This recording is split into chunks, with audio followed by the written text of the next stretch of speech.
السلام عليكم ورحمة الله وبركاته. الحمد لله إن الحمد لله الذي وحده والعاقبة للمتقين ولا عدوان إلا على الظالمين، والصلاة والسلام على أشرف الأنبياء والمرسلين وعلى آله وصحبه أجمعين ومن تبعهم بإحسان إلى يوم الدين. أما بعد، فقد قال الله تعالى في القرآن العظيم: أعوذ بالله من الشيطان الرجيم، بسم الله الرحمن الرحيم. ويطعمون الطعام على حبه مسكينا ويتيما وأسيرا. அனைத்து புகழும் புகழ்ச்சியும் அகிலங்களின் அதிபதியான அல்லாஹ் ஜல்ல ஷானு தஆலா ஒருவனுக்கு மட்டுமே உரித்தாக்கி, அவனுடைய சாந்தியும் சமாதானமும் நபிமார்கள் மீதும் நபிமார்களை பின்பற்றிய ஏனைய நல்லடியார்கள் மீதும், குறிப்பாக அல்லாஹ்வினுடைய ஆலயத்தில் ஒன்று குழுமியிருக்கிற நம் அனைவரின் மீதும் என்றென்றும் நிலவட்டுமாக என்று பிரார்த்தித்து இந்த தொடர் உரையினை துவங்குகிறேன். கண்ணியத்திற்குரிய எல்லாம் அல்ல அல்லாஹ் ஜல்ல ஷானு தஆலாவின் நல்லடியார்களே,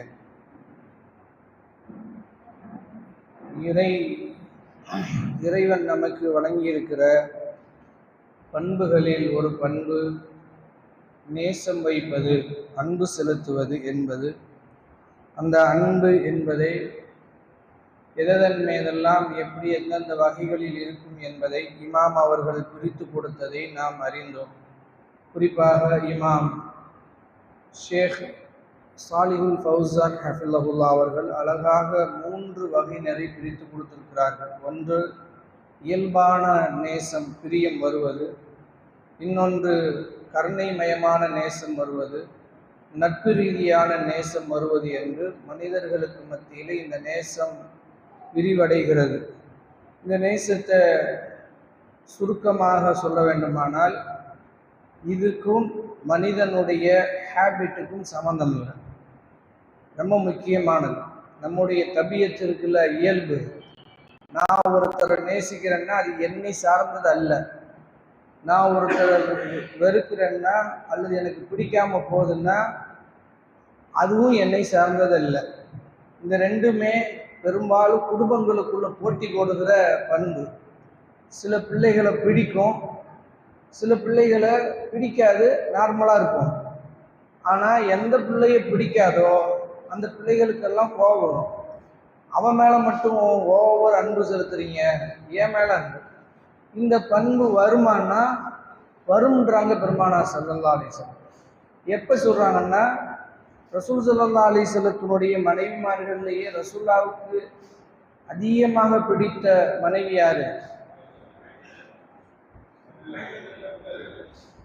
எதிர்பார்த்து இந்த பேரை சொல்லுவீங்க. ஹதீஜா ரலியல்லாஹு அன்ஹா. ஹதீஜாவுக்கு அடுத்த அன்னை ஆயிஷா ரலியல்லாஹு அன்ஹா.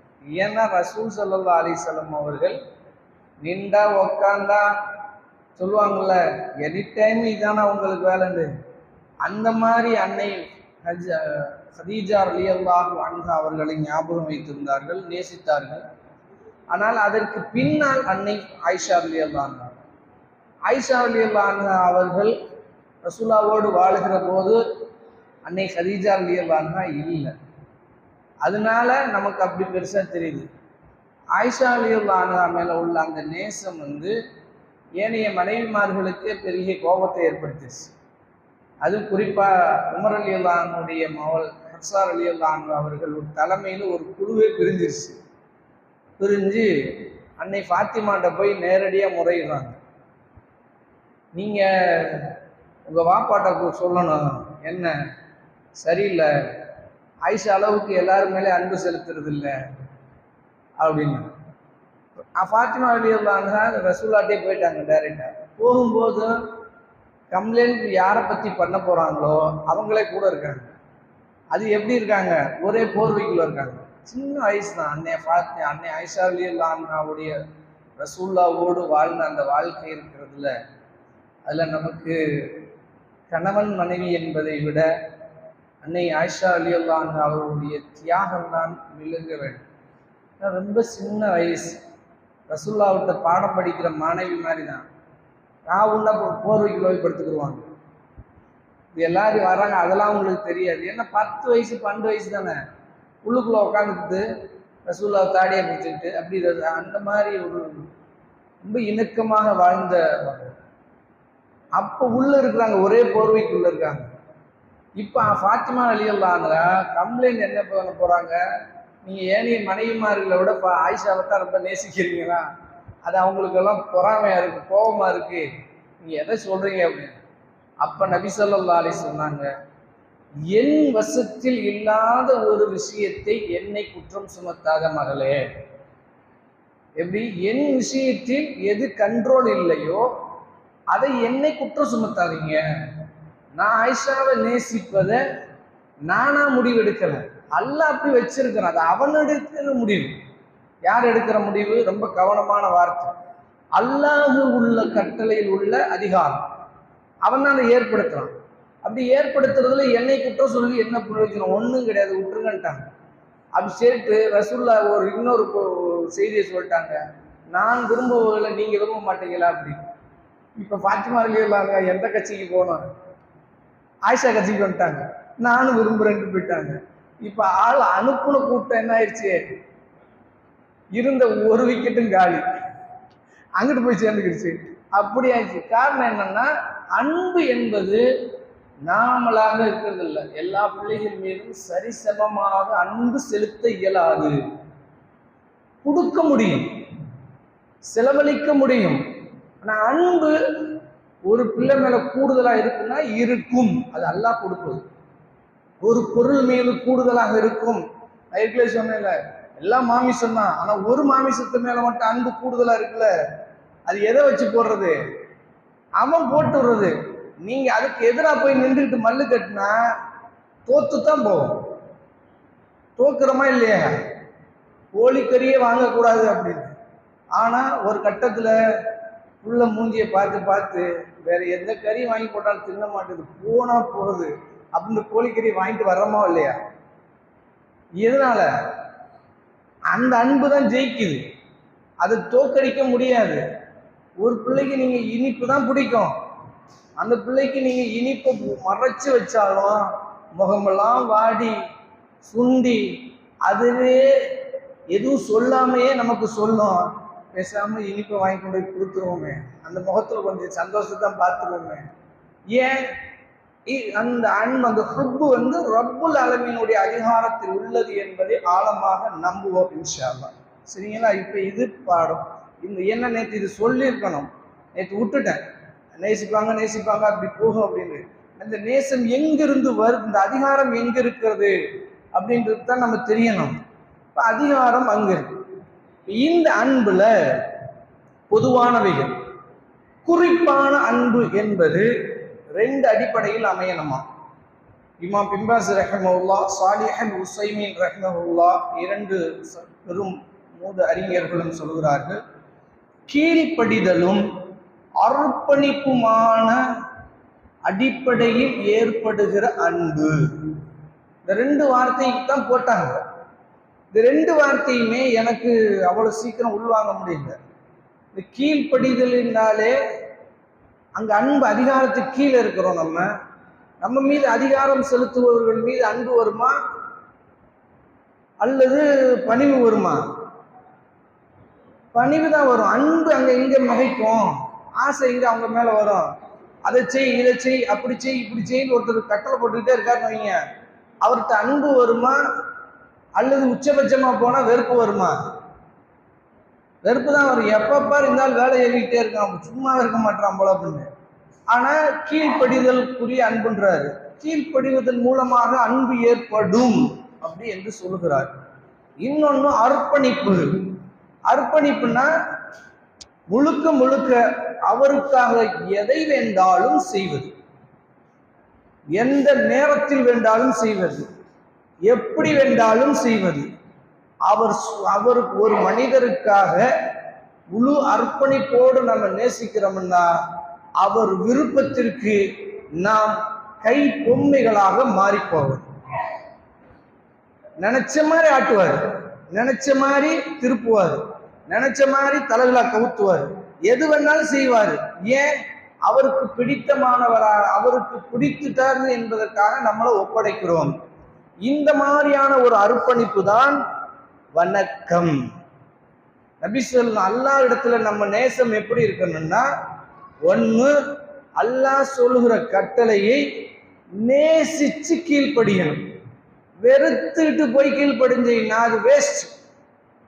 வெறுப்போடு போய் நீங்க தொழுகிறது வேஸ்ட். வெறுப்போடு தர்மம் செய்வது வேஸ்ட். வெறுப்போடு நீங்கள் குர்ஆன் ஓதுவது வேஸ்ட். வெறுப்போடு உட்கார்ந்து திக்ர் பண்ணுவது வேஸ்ட். வெறுப்போடு நீங்கள் செய்கிற எல்லா அமல்களுக்குமே எந்த வேள்வியும் இல்லை, எந்த வேல்வேஷனும் இல்லை, அதுக்கு எந்த மதிப்பு மரியாதையும் இல்லை. அது வெறுமனமே கடமையான தொழுகை நிறைவேற்றினாலும் கூட அல்லாஹ்வுடைய பார்வையில் அதுக்கு பேர் என்ன? அல்லாஹ் எதைத்தான் பார்க்கிறான்? உள்ளத்துக்குள்ளதான் பார்க்கிறான். உள்ளம் என்னவாக நிலையில் இருக்கிறது என்று பார்க்கிறான். அப்படி பார்க்கிற ரப்பு வெறுமனமே இப்படி வந்து நின்றால் அது தொழுகையில கடமைக்கு நின்றாலும் அது முனாஃபிக்குகளுடைய தொழுகை. அல்லாஹ் பாதுகாக்கணும். முனாஃபிக்குகள் எப்படி நிற்பார்கள்? விரும்பி வந்து நிற்பாங்களா? வேண்டாம் வெறுப்பா வந்து நிற்பான். வேண்டாம் என்னடா வந்து இதுக்குள்ள மாட்டிக்கிட்டோமேண்டுவான் காட்டுறதுக்காக. ஆனா உள்ளுக்குள்ள எப்படி இருக்கும்? வெளியில காட்டுறதுக்கு உள்ளுக்குள்ள அவனுடைய எண்ணங்கள்லாம் எப்படி இருக்கும்? இந்த முகமதுகிட்ட வந்து மாட்டிக்கிட்டோமே, எப்படி சுதந்திரமா இருந்தோம், நம்ம வாட்டுக்கு டிவி பார்த்துக்கிட்டு இருந்தோம், நம்ம வாட்டுக்கு மொபைலை நோண்டிக்கிட்டு இருந்தோம், நம்ம வாட்டுக்கு எதோ செஞ்சுக்கிட்டு இருந்தோம், இவர்கிட்ட வந்து மாட்டினா வந்து தக்கு கையை ரெண்டையும் கட்டி நிக்க விட்டுட்டாரு அப்படின்னு நோன்பு வைக்க சொல்றாரு, நினைச்சதெல்லாம் திண்டுகிட்டு இருந்தோம், இப்படி செய்ய சொல்றாரு, பேசாம என்ன என்று எல்லா விஷயங்கள்லையுமே வேண்ட வெறுப்பாகத்தான் இருப்பார்கள். இது முனாஃபிக்குகளுடைய பண்பு. அல்லாஹ் நம்மளை எப்படி சொல்றான்னா, சொன்ன உடனே விரும்பி கட்டுப்படுவார்கள். எப்படி செய்வாங்க? அல்லாஹுவோடு பேச போகிறோம், தொழுக நின்றா நம்முடைய எண்ணம் எப்படி இருக்கணும்? இதா சல்லா அஹதுக்கும், உங்களில் ஒருவர் தொழுதால் ஃபஹுவ யுனாஜி ரப்பஹு, தன் இறைவனோடு ரகசியம் உரையாடுகிறார். நமக்கு நெருங்கமானவர்கள்ட்ட தானே பேசுவோம். அம்மாட்ட ரகசியம் பேசுவோம், மனைவிட்ட ரகசியம் பேசுவோம், பிள்ளைகள்கிட்ட ரகசியம் பேசுவோம். அப்படி பேசுகிற போது நம்முடைய மனநிலை எப்படி இருக்கும்? கேட்கிறவருடைய மனநிலை எப்படி இருக்கும்? அதை விட பல கோடி மடங்கு நாம் அல்லாஹ்விடத்துல ஓதுகிற போது அல்லாஹ் அதுக்கு பதில் சொல்லுகிறான். அல்ஹம்து சூராவை வெறுமனவே சடங்கு அல்ல.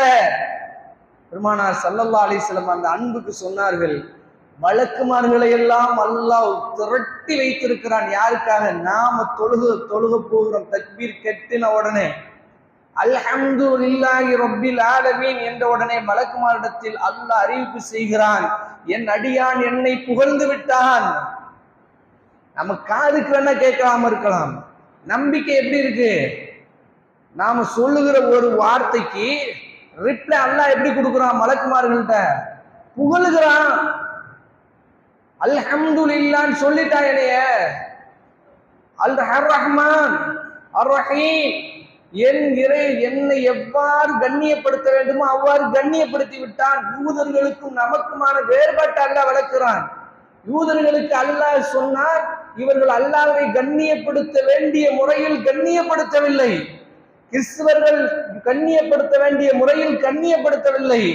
ஆனால் முஸ்லிம்களாகிய நாம் தக்பீர் கட்டி அர் ரஹ்மான் ரஹீம் சொன்ன உடனே மலாயிகத்துமாருடைய பெரும் அவையில் அல்லாஹ் சொல்லுகிறான், என் அடியான் என்னை கண்ணியப்படுத்த வேண்டிய முறைப்படி கண்ணியப்படுத்தி விட்டான். எவ்வளவு பெரிய புகழாரம்! இது யாருக்கு அறிவிக்கிறான்? நம்முடைய படைப்பு பாவம்தான் செய்யும் என்று எதிர்த்தெரிப்பிச்ச மலக்குமாரிடத்துல சொல்லுகிற போது அல்லாஹ் நம்மளை எவ்வளவு நேசிக்கிறான். அந்த நேசத்திற்கு உணர்ந்து ஓதாம எப்படி ஓதிட்டு இருக்கோம்? ஆசையோடு ஓதுங்க. மாலிக் யௌமித்தீன் அல்லாஹ் சொல்றான், சொன்ன உடனே புகழ வேண்டிய முறையில் என்னை புகழ்மாட சூடிவிட்டான். இய்யாக நஅபுது வ இய்யாக நஸ்தஈன். இதுதான் அடியானுக்கும் எனக்குமான உடன்படிக்கை. என்ன உடன்படிக்கை? அவன் என்னிடமே வணங்க வேண்டும், என்னிடமே உதவி தேட வேண்டும் என்று அந்த உடன்படிக்கை அவன் நிறைவேற்றி விட்டான். அடுத்த இஹ்தின ஸிராத்தல் முஸ்தகீம், இது நான் அவனுக்கு கொடுக்கிற உத்தரவாதம். நான் அவனை நேர்வழியில் என்னை நிலைநிறுத்துமாறு கேட்கிறான், நான் கொடுக்கிறேன். அடுத்து காப்பாற்ற சொல்லி கேட்கிறான், காப்பாத்துறேன் என்று அல்லாஹ் நம்மோடு பேசுகிறான் என்று பெருமானார் ஸல்லல்லாஹு அலைஹி வஸல்லம் அல்-ஹம்து சூராவுக்கு மறுமொழி சொன்னார்கள். இதெல்லாம் ஏன் சொல்றாங்கன்னா நேச மரணம் தான். அல்லாஹ்கிட்ட பேசுகிறோம் என்ற எண்ணமே இல்லாமல் வெறுமனமே நின்றால் அது சடங்கு. அந்த சடங்குக்கு அல்லாஹ்வுடைய மதிப்பு ஒண்ணும் இல்லை, கொசுவை விட கீழானது.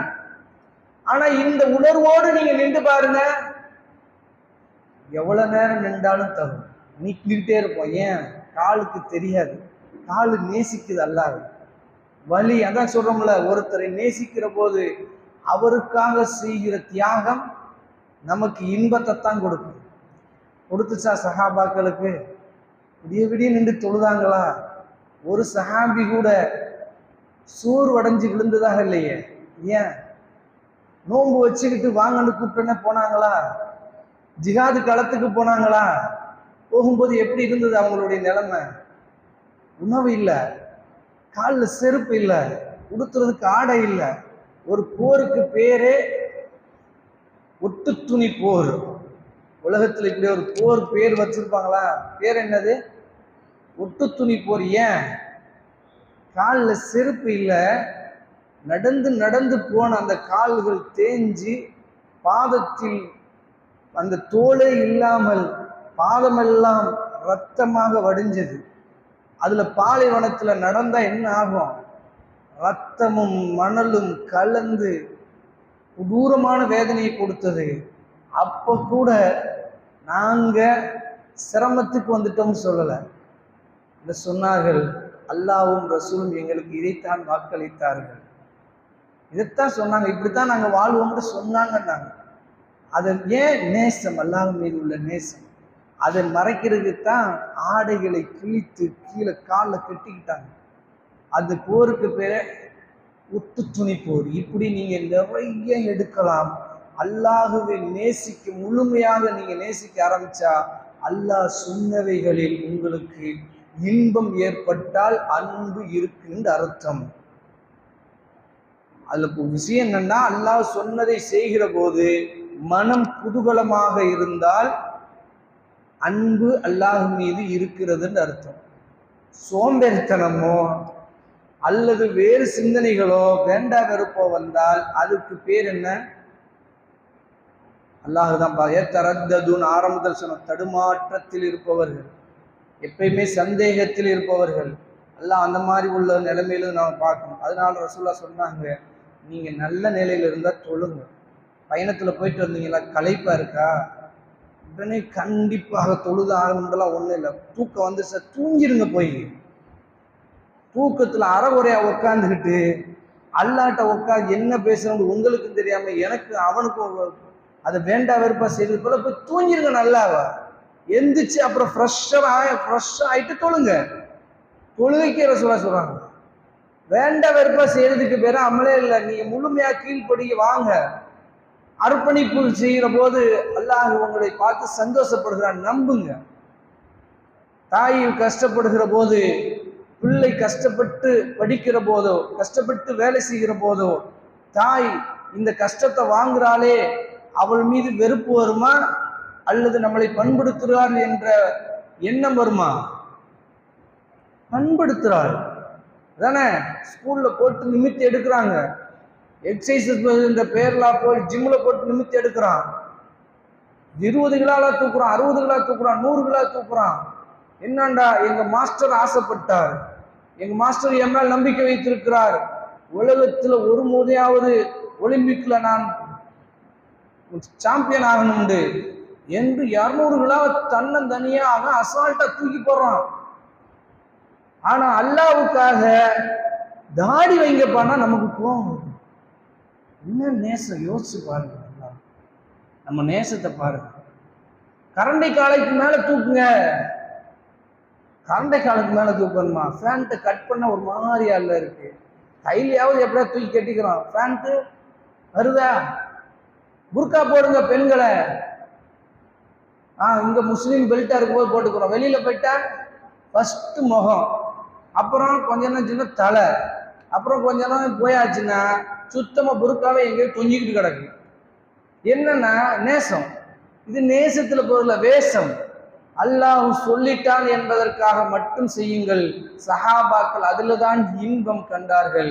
எந்த அளவுக்கு அல்லாஹ் இந்த விஷயத்தில் சஹாபாக்களை புகழுகிறான் என்றால், சூரா அத்-தஹ்ர் கண்டிப்பா இந்த இரவு எடுத்து படியுங்கள். இந்த நேசத்துக்காக நீங்கள் ஒத்தருவால் ஒருவா கவலம் சோறு கொடுத்தால் அவர்களுக்கு என்னென்ன அந்தஸ்தை நான் தயார் பண்ணி வைத்திருக்கிறேன் என்று பெரிய லிஸ்ட் போடுறான். பெருசா செஞ்சிடல.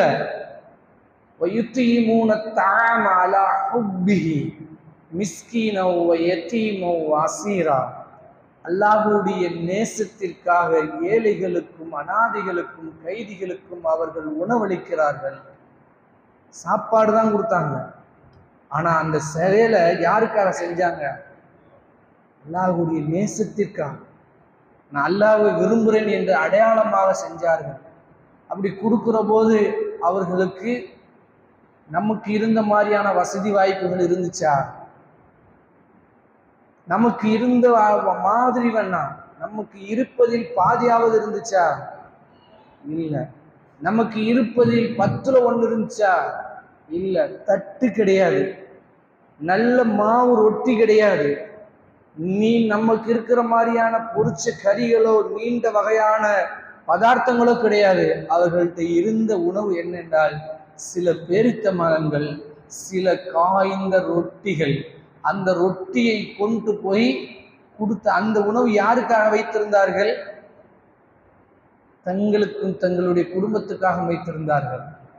அதை சுருக்கி தங்களுடைய வயிறுகளை சுருக்கி கொண்டு, இந்த வயிறு சுருங்கினாலும் அல்லாஹ் சந்தோஷப்படுகிறான் என்பதற்காக கொண்டு போய் கொடுத்தார்கள். அப்படி கொடுக்கிற போது வாங்குகிற மக்கள் செல்வந்தர்களா, வாங்குகிற மக்கள் நல்ல நிலையில் உள்ளவர்களான்னெல்லாம் அவங்க பார்க்கல. அவங்க கொடுத்தது ஏழைகள், அனாதைகள், கைதிகள். கொடுத்துட்டு வந்துட்டாங்க. அன்னைக்கு இருந்த கைதிகளை யோசிச்சு பாருங்க. இன்னைக்கு இருக்கிற மாதிரி நமக்கும் அவங்களுக்குமான எந்த தொடர்பு இல்லாத கைதிகள். அன்னைக்கு கைதிகள்னா யார்? ரசூலுல்லாஹ்வுடைய கைதிகள் யாரு? போருக்கு வந்தவர்கள், தங்களை கொல்ல வந்தவர்கள். நேரடியாக வாளை தூக்கிட்டு நம்மளை கொல்ல வந்த ஒருத்தனை கைதியா பிடிக்க வச்சுட்டு அவனுக்கு உணவளிக்கிறோம். யாருக்காக வேண்டி? அல்லாஹ் நேசிக்கிறோம் என்பதற்கு அடையாளமாக கொடுத்தார்களா? அப்படி கொடுக்கிற போது அவர்கள் சொன்னார்,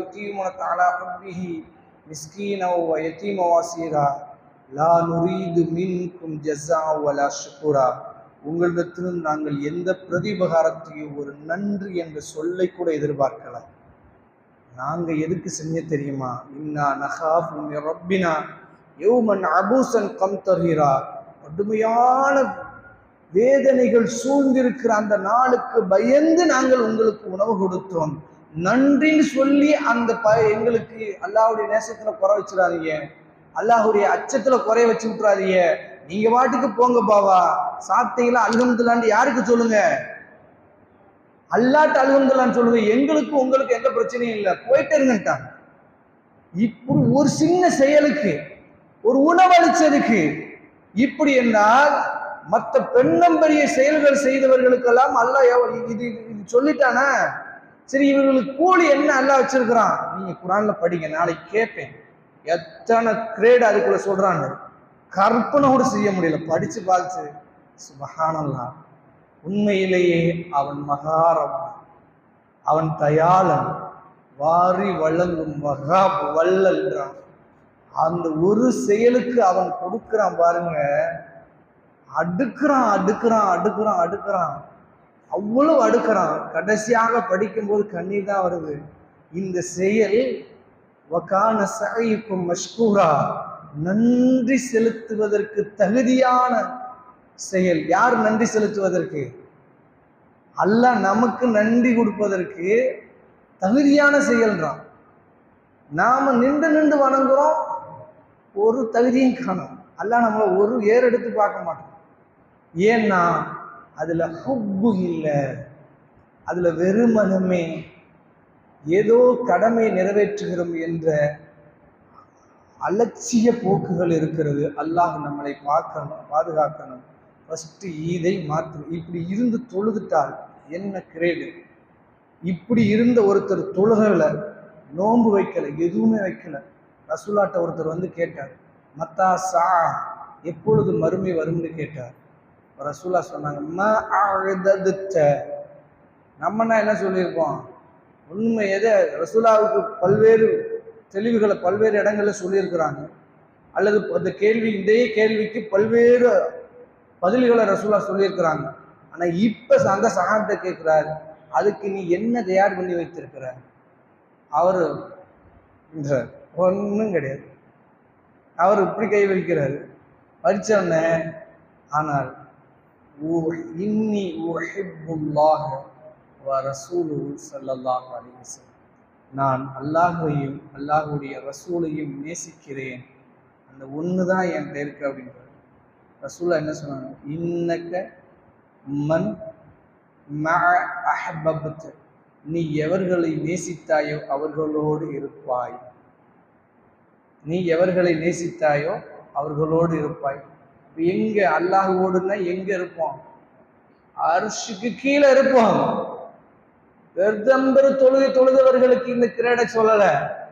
அமல்களில் இருந்த ஒரே ஒரு பண்பு ஹுப்பு இருந்தால், அல்லாஹ்வின் நேசத்தோடு நாம் வணங்கியிருந்தால், அந்த வணக்கத்தில் ஏற்படுகிற சிரமங்களை ரசித்து ருசித்து இறைவனுக்காக நம்ம அதை இன்பமாக எடுத்திருந்தால், அதுக்குரிய கிரேட் என்ன என்றால், அருஷுக்கு கீழ் அல்லாஹ்வோடு நீங்கள் இருப்பீர்கள், பெருமானார் ஸல்லல்லாஹு அலைஹி வஸல்லம் அவரோடு இருப்பீர்கள். இந்த அறிவிக்கிற அனஸ் ரலியல்லாஹு சொல்வார்கள், நான் அன்னைக்கு ஒரு முடிவு செய்தேன். என்ன என்றால், எல்லோரும் சந்தோஷப்பட்டோம், நானும் சந்தோஷம், ஃபரஹனா, நான் ரொம்ப சந்தோஷப்பட்டேன். அன்று இருந்து 4 நபர்களை விடாமல் நேசித்து வந்தேன். ஒன்று அல்லாஹ், ரசூல், அபூபக்கர், உமர் இப்னு அல் கத்தாப் ரலியல்லாஹு அன்ஹு அவர்கள். இந்த 4 பேரோடு நான் சொர்க்கத்தில் இருக்குன்னு முடிவு செய்து கடைசி வரைக்கும் அவர்கள் மீது நேசத்தை மட்டுமே செலுத்தினேன். அவர்களை பத்தி பேசினா, தப்பா பேசினா ஒதுங்கிடுவேன், அதான் பொருள் அதுக்கு. அவர்களை பத்தி கெட்டதெல்லாம் பேசினா ஒதுங்கிடுவேன். நான் அபூபக்கரை நேசிக்கிறேன்னா அவரை பத்தி கெட்ட எண்ணங்களை வைத்து என்ன நேசிக்கிறது? கேட்டா நாங்க ஆய்வு செய்கிறோம், ஆய்வு புலிகள். இந்த அபூபக்கர் ஆய்வு செய்கிற அளவுக்கு இவர்கள் பெத்தம்பெரும் மேதாவிகள். அபூபக்கர் ஆய்வு செய்வது ரசூல் ஸல்லல்லாஹு அலைஹி வஸல்லம் முடிச்சு விட்டு போனார்கள். இந்த உம்மத்தில் ஒரு ஹலீல், அல்லாஹ் என்னை ஹலீலாக தேர்ந்தெடுக்கலாட்டி நான் அபூபக்கரை ஹலீலாக தேர்ந்து உற்ற நேசராக நான் எடுத்திருப்பேன். அப்படிப்பட்ட அபூபக்கர் ரலியல்லாஹு அன்ஹு கூட நாம இருக்கன்னு ஆசைப்படுறேன். யார் சொல்றா? அனஸ் ரலியல்லாஹு அன்ஹு சொல்றார்கள். இந்த தான் வணக்கத்தினுடைய சஹாபாக்களை நேசிக்கணும். இதைத்தான் சொல்ற, நீங்க நேசிங்க, சஹாபாக்களோடு இருப்பீங்க.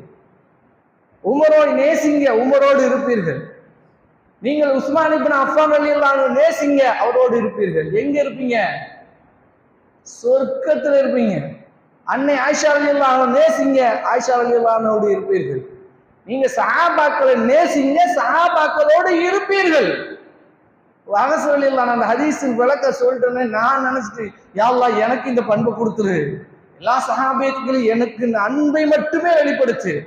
எந்த சஹாபியும் போய் தூண்டி துருவி அவர்களுடைய கண் சின்ன குறைய கூட என் கண்ணுக்கோ என் அறிவுக்கோ என்னுடைய ஈமானுக்கோ காட்டிடாத. வெறும் ரூப மட்டுமே ஏற்படுத்து. அந்த உன்னதமான சொர்க்கவாசிகளோடு எங்களை சேர்த்து வை. அல்லாஹ் நீ தான் சொல்லி ரலியல்லாஹு அன்ஹும், இந்த உலகத்தில் வாழ்ந்தவர்களுக்கு கிரேடு கொடுத்தது நீதான், நான் பொருந்தி கொண்ட மக்கள் என்று அந்த மக்களை நேசிக்கவை. வணக்கம் எப்படி இருக்கணும்? அல்லாஹ் நான் நேசிக்க. அதுல சிரமம் வருமா? வரும். வந்துச்சுல. அல்லாஹ் சொன்னான் என்பதற்காக நடந்து போனார்கள்ல, கால்கையை இழந்தார்கள்ல, பிள்ளை குட்டிகளை இழந்த, அதுக்கு வர்றேன். எப்ப இது இந்த நேசத்துக்குள்ள எப்ப சிறுக்கா மாறும் என்பது அடுத்து. ஃபர்ஸ்ட் நம்ம நேசிச்சு பழகுவோம். அல்லாஹ் அப்படி நேசிக்கிற போது அந்த இதுக்கு ஃபர்ஸ்ட் நம்ம செய்ய வேண்டியது இந்த கிரேடுகளுக்கெல்லாம் அடைவதற்கு அல்லாஹ்விடத்துல பிரார்த்தித்தான் முடியும். அதுக்கு ஒரு அழகான துவா, நிறைய 4 வார்த்தைகள், ஆனால் அதுல 2 மட்டும் இன்னைக்கு. அல்லாஹும்ம இன்னி அஸ்அலுக ஹுப்பக, இறைவா உன்னை நேசிப்பதை உன்னிடத்தில் நான் வேண்டுகிறேன். அல்லாஹும்ம இன்னி அஸ்அலுக ஹுப்பக், உன்னை நேசிப்பதை உன்னிடத்துல கேட்கிறேன். ஃபர்ஸ்ட் எனக்கு அந்த தன்மை நீ எனக்கு கொடு. வஹுப்ப மை யுஹிப்புக், உன்னை நேசிப்பவர்களை நேசிப்பதையும் எனக்கு கொடு. உன்னை நேசிக்கணும், உன்னை நேசிப்பவர்களையும் நான் நேசிக்கணும். நபிமார்களை நான் நேசிக்கணும்ன்றத, சஹாபாக்களை நான் நேசிக்கணும் என்பதை ரசூல்ல 2 வரையில் அதான் ஜவாமில் கலீம் சூக்குமா சொல்லி கொடுத்து போயிட்டாங்க. அல்லாஹ் சஹாபாக்களை எங்களை நேசிக்கவை, நபிமார்களை நேசிக்கவை, நீண்ட நெடில வஹுப்ப மை யுஹிப்புக், உன்னை நேசிப்பவர்களையும் எங்களை நேசிக்கவை என்று கேட்டார்கள். அதுக்கடுத்து இன்னொன்று இருக்கிற அமல், அந்த அமலை நாளைக்கு இன்ஷா அல்லாஹ் என்னென்ன அமல்கள் நம்ம செஞ்சுட்டு அல்லாஹ்வுடைய ஹுப்புடைய அமலாக மாற்றுவதற்கு என்று இருக்கிறது, அதை கேட்போம். இன்னைக்கு உங்க துவாவை கத்துக்கங்க. என்ன துவா? அல்லாஹும்ம இன்னி அஸ்அலுக ஹுப்பக் வ ஹுப்ப மை யுஹிப்புக். திருப்பி அல்லாஹும்ம இன்னி அஸ்அலுக ஹுப்பக் வ ஹுப்ப மை யுஹிப்புக். இன்ஷா அல்லாஹ் அல்லாஹ் நம் அனைவரையும் மன்னித்து அவனை நேசிக்கக்கூடிய மக்களாக ஆக்கி தௌஃபீக் செய்வானாக. வ ஆகிரு